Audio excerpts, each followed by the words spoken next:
મિત્રો જય મહાદેવ। આજે બનાવીશું ગુવાર બટાટાનું શાક। નાખશું રાઈ, પછી થોડું જીરું ને ચપટી હિંગ, સરસ મજાનો સંસારો બોલાવશું। પછી તેલમાં થોડી વાર સાતળશું,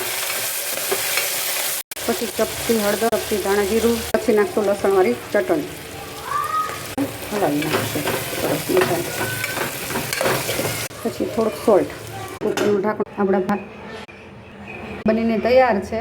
હવે આપણે કરીશું દાળનો વઘાર। તો એના માટે આપણે મૂક્યું છે તે હવે એમાં નાખીશું થોડીક ચપટી, રાખીશું તજ, લવિંગ, વાદિયા અને તમાલપત્ર,